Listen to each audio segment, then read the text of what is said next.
హైదరాబాద్లో dead drop గంజాయి కేసులో సంచలన విషయాలు వెలుగులోకి వచ్చాయి. రోజుకు డెడ్ డ్రాప్ ద్వారా బొల్లా బ్రదర్స్ 25 సార్లు గంజాయిని విక్రయిస్తున్నట్లు గుర్తించారు. గంజాయి ముఠా బొల్లా బ్రదర్స్తో 5 కానిస్టేబుల్స్, ఎస్ఐ, ప్రైవేట్ పార్టీలు చేసుకున్నారు.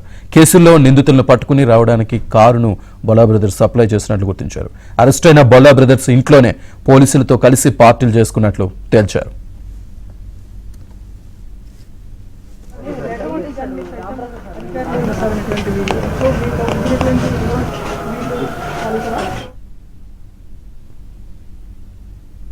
పోలీసుల విచారణలో బొల్లా బ్రదర్స్ దారుణాలు మరిన్ని వెలుగులోకి వస్తున్నాయి. 203 మంది కస్టమర్లకు డెడ్ డ్రాప్ ద్వారా గంజాయి సరఫరా చేస్తున్న బొల్లా బ్రదర్స్ గంజాయి అమ్మకం ద్వారా వచ్చిన డబ్బులతో అమ్మాయిలపై పెట్టుబడి పెట్టారు. వరంగల్ మారుమూల ప్రాంతాల నుంచి అమ్మాయిలను హైదరాబాద్ తీసుకొచ్చి బొల్లా కిరణ్ మైనర్లపై లైంగిక దాడులకు పాల్పడినని గుర్తించారు. పూర్తి డీటెయిల్స్ మా క్రైమ్ కరెస్పాండెంట్ ప్రవీణ్ అందిస్తారు. ప్రవీణ్, డెడ్ డ్రాప్ ద్వారా గంజాయి సప్లై చేస్తున్నటువంటి ముఠా వ్యవహారానికి సంబంధించి సంచలన విషయాలు బయటపడుతున్నాయి. డెడ్ డ్రాప్ ద్వారా ఈ గంజాయిని హైదరాబాద్లో వీళ్ళు సప్లై చేస్తున్నట్టు తాజాగా ఈగల్ సోదాల్లో కూడా బయటపడినటువంటి సందర్భం కనపడుతుంది. ఒక రోజుకే దాదాపు 25 సార్లు ఈ డెడ్ డ్రాప్ ద్వారా ఈ గంజాయిని వీళ్ళు సప్లై చేస్తున్నారు.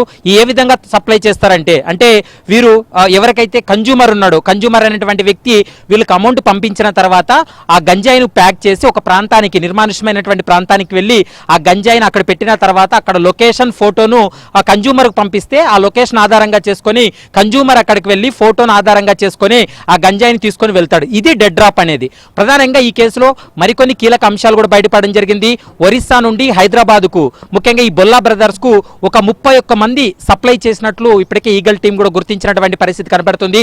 ఆ కేసులో ఇప్పటి వరకు బొల్లా బ్రదర్స్ సప్లై చేసినటువంటి కన్జ్యూమర్స్ లో 203 మంది కన్జ్యూమర్స్ ఉంటే అందులో నిన్న దాడులు చేసినటువంటి సమయంలో 100 మంది కన్జ్యూమర్స్ ని అదుపులోకి తీసుకొని విచారణ జరిపి వాళ్ళకి డ్రగ్ టెస్ట్ చేసిన సమయంలో దాదాపు 69 మందికి పాజిటివ్ వచ్చిందనేటువంటి అంశాన్ని కూడా ప్రధానంగా పోలీసుల విచారణలో కూడా వెల్లడైనటువంటి సందర్భం కనబడుతుంది.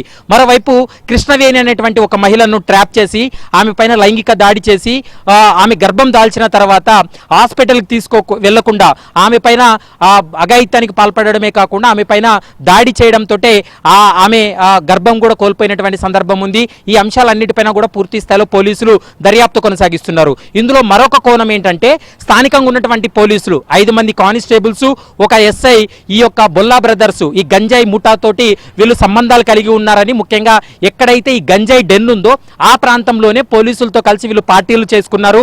ఆ పార్టీలు చేసుకున్నటువంటి సమయంలో కూడా ఎవరైనా పోలీసులు రైడ్కి వచ్చినప్పుడు కానీ లేదా అజ్ఞాత వ్యక్తులు ఎవరైనా ఇంట్లోకి వెళ్ళినటువంటి సమయంలో వారిపైన అటాక్ చేసేందుకు 2 కుక్కలను కూడా పెంచడం జరిగింది. నిన్న ఈగల్ పోలీసులు వెళ్లి దాడులు చేసేటువంటి క్రమంలో కూడా ఆ కుక్కలు పోలీసుల పైన దాడి చేయడం జరిగింది. మరోవైపు బొల్లా కిరణ్ అనేటువంటి కీలక నిందితుడు ఇన్స్పెక్టర్ పైన స్కూల్ డ్రైవర్ తోటి దాడి చేశాడు. అతని పైన విచక్షణ రహితంగా పొడిచేటువంటి ప్రయత్నం చేశాడు.